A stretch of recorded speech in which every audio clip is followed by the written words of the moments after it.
Assalamu alaikum students. Today I'm giving you a quick revision about the menstrual cycle. First of all, I'm going to share the syllabus with you.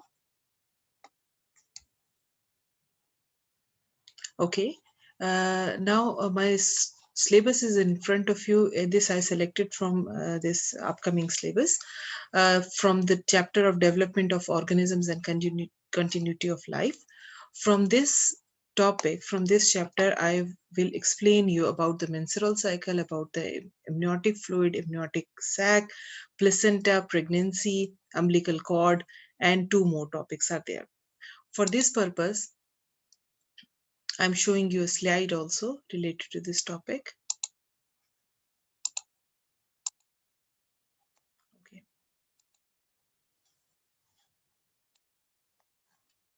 right. So I'm starting this topic from this chapter. I selected only, first of all, the main topic is related to the menstrual cycle, as many questions are there in our past papers from this topic. So we have to understand this clearly. When we are talking about menstrual cycle, we have to know that, okay, there are mainly four hormones are there. Two hormones are produced from the pituitary gland and two hormones are produced in the ovaries. FSH and LH.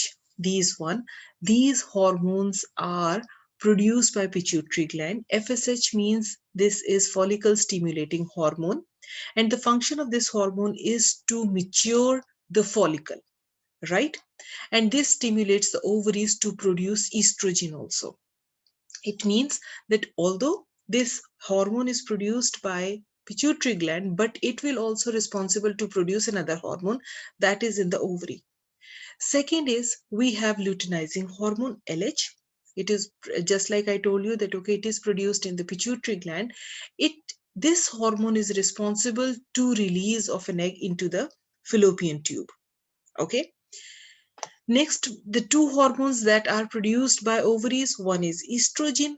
It is first main function is that, okay, it is responsible to cause the uterus lining to grow, but the main function is it stimulates the release of luteinizing hormone and inhibits the release of FSH. It means when estrogen is working, at that time FSH stop.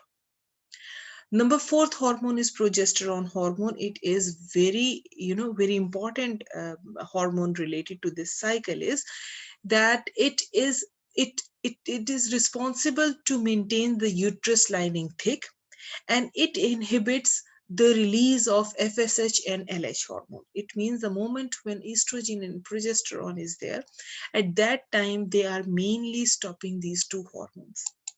Okay. For this one, when we are talking about that, okay, what is the menstrual cycle and how uterus and when uterus lining is shedding, we are dividing these 28 days time period in four stages.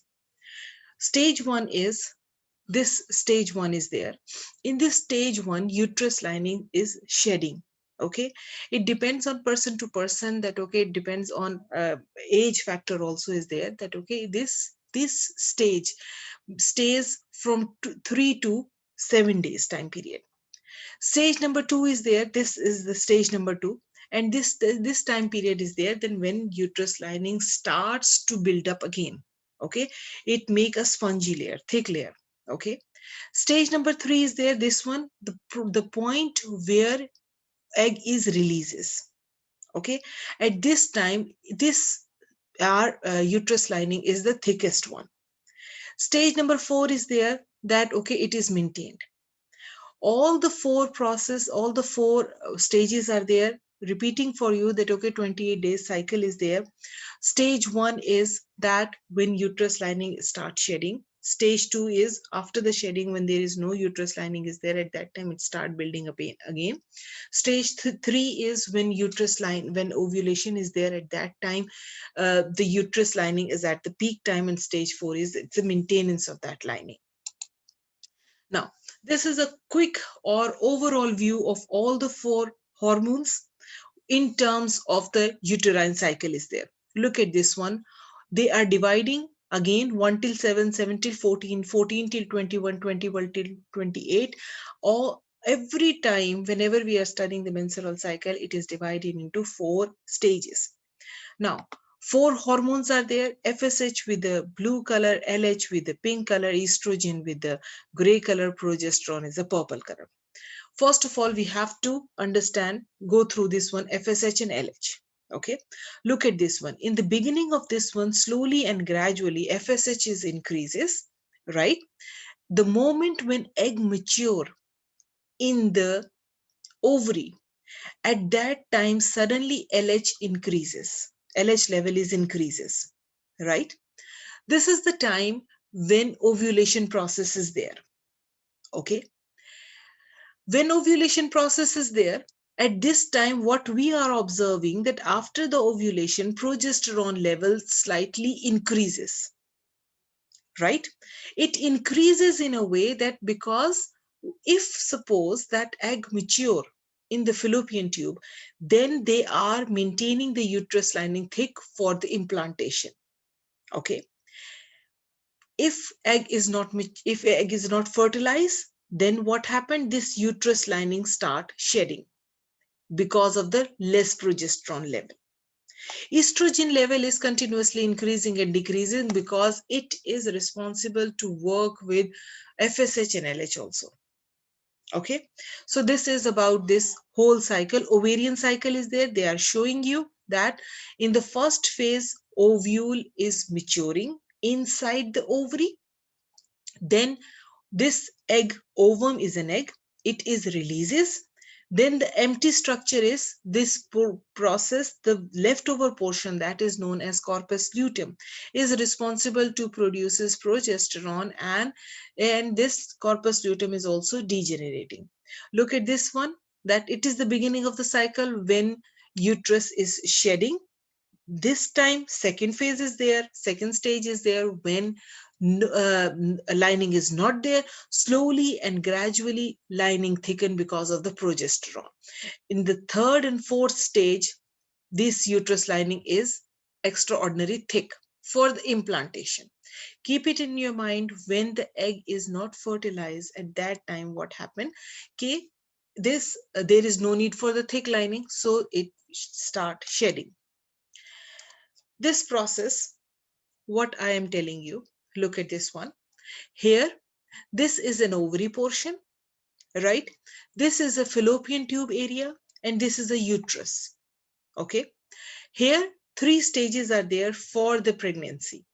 One is ovulation, that we studied in the previous slide, that when LH is high, FSH, first of all, FSH is stimulating or maturing that ovum or egg, and because of the LH, it releases into the fallopian tube or oviduct. Okay, now look at this one. When mature egg enters into oviduct, then if sperms are present, then there is a chance of fertilization. Fertilization means that it fusion of two gametes. One is egg and other is sperm nucleus. So when these two fuses, it is a fertilization process. So when fertilization is there, it means pregnancy process started. Okay. Next, what happened in this fallopian tube? This zygote, fertilized cell is a zygote. When this zygote multiply or turns into 16 or 32 ball of a cell, that is an embryo, when it reaches to the uterus area, it embedded into the thicker lining of the uterus, and that process known as plantation, implantation, right? So this is a process. Again, if no sperms are present in the fallopian tube oviduct, then this dead, then the egg will die because nothing is there, so egg function is over. So at that time, there is no need for the thicker uterus lining, so it shed. Okay, but if it fertilize, then it will implant into the uterus lining area, and throughout the pregnancy, the progesterone level remains high. After the implantation, according to our syllabus, we have to know the function of amniotic sac, and amniotic fluid is there. Basically, amniotic sac, this one, the transparent membrane is there, and it is responsible to protect the baby, right? Function of amniotic fluid is it work, or its main function is it work as a cushion. It is for the protection of the baby. It provide nutrition, and it is responsible for the maintenance of temperature also. Next is, we have to know the function of placenta, and we have to know the umbilical cord.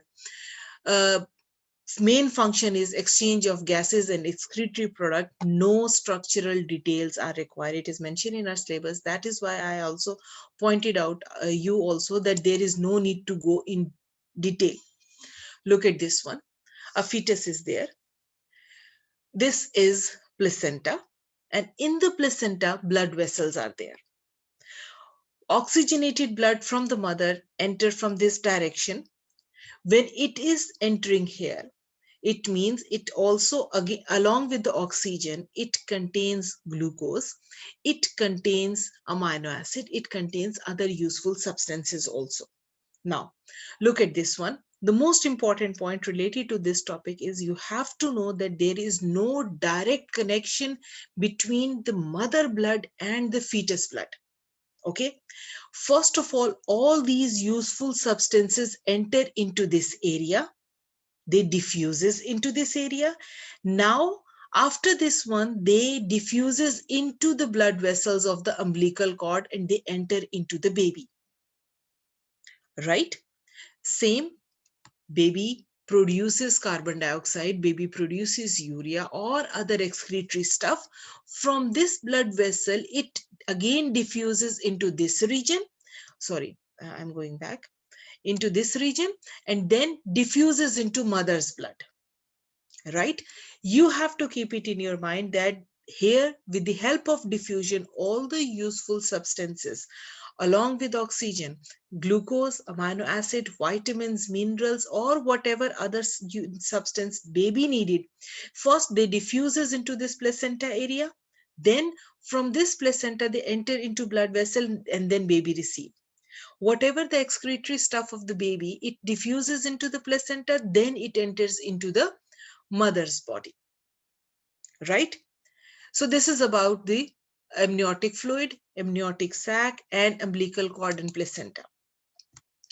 Then there is a topic also related to this one, that we have to know that if a lady is pregnant, that lady needs special diet. That special diet needs more calcium, more iron, more protein. Right? Reason is that another living structure is present, living organism is present, or baby is present in her body. That body needs everything. So mother has to take more, so in order to provide all the substance to the baby, healthy baby. Last topic of this video is that we have to know what is the basic advantages of breast milk compared with the bottle milk. Advantages are there. The most important feature related to this one, that the mother's milk has antibodies. Right? As baby born, his or her immunity system is not well developed. Right? It means we can say that, okay, baby's body is weak. So to protect, mother's milk is providing antibodies to fight with them. Slowly and gradually, baby's immunity system increases, and then baby system will fight against about this one. Second one is related to this one, that okay, proper or sufficient amount of vitamins, minerals, calcium, they are present in that milk. Correct temperature is there, no preservatives are there. It creates a strong bond between baby and the mother. And the most important point, according to our situation, no cost, no preparation is there. When we are talking about formula milk, advantage is it is less painful. Other can also give the bottle to the baby. It contains some special vitamins and minerals are there. Although disadvantages are not in the syllabus, but I am providing you because it's picture, so I just cut copy this one. So for this one, related to this menstrual cycle and the pregnancy topic, how pregnancy takes place, what is the importance of amniotic sac, amniotic fluid, umbilical cord, and placenta, I explain all. Right. Thank you so much, students. Allah Hafiz.